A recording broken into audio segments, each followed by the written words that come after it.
The internet is full of articles about what makes a good boy band, but many bands appear and disappear without a trace.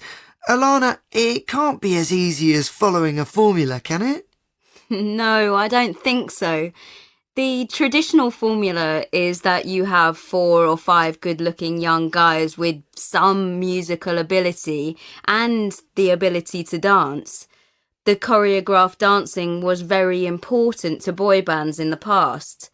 They tended to wear the same or very similar clothes when they performed, so you had to decide on a look for the group.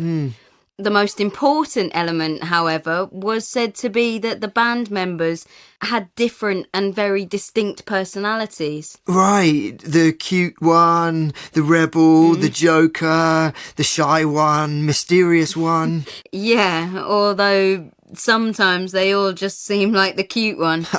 The idea is that different boys appeal to different girls, so you can have a bigger fan base. There's someone in the band for everyone.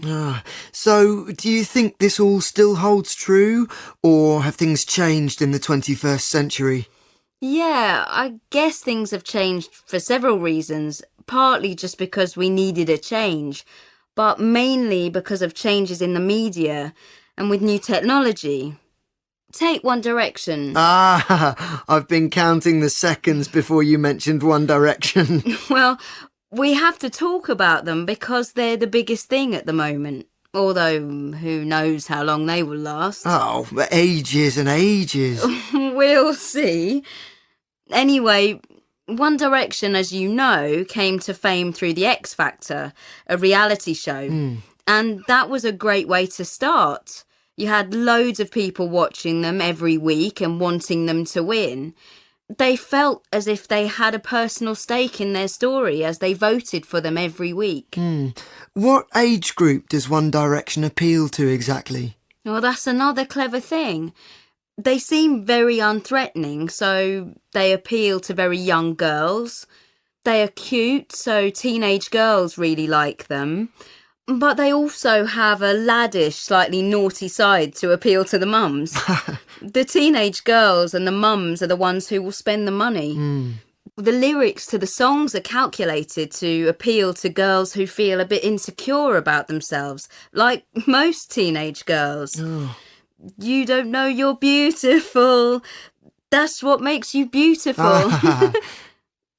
That kind of thing. Lots of girls want to feel wanted but not scared, and that's traditionally what boy bands do. They present this image of a clean-cut, reliable boyfriend. Actually, One Direction's clothes also help here. Chinos and clean casual shirts and canvas shoes. You'll have noticed that they don't wear the same clothes.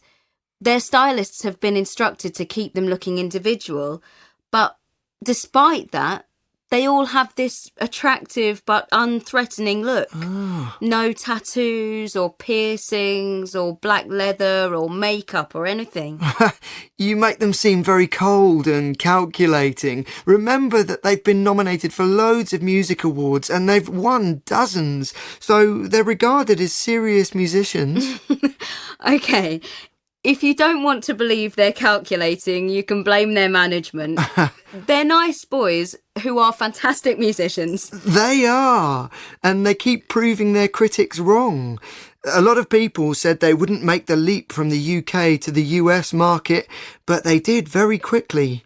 Yes, and that's all down to their clever use of social media, or rather their management's clever use of social media.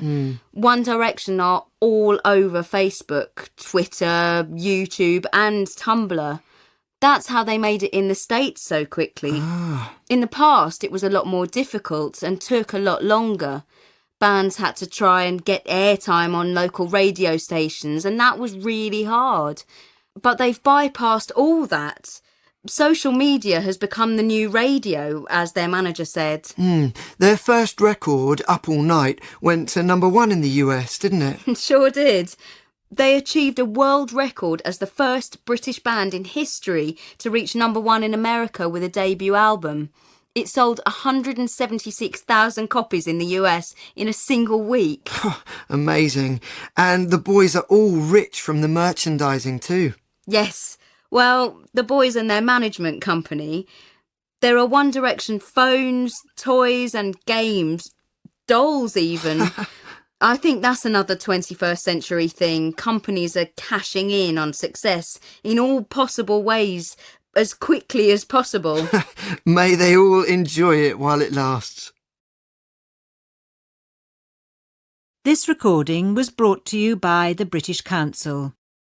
To find others like it, visit www.britishcouncil.org/Learn English Teens.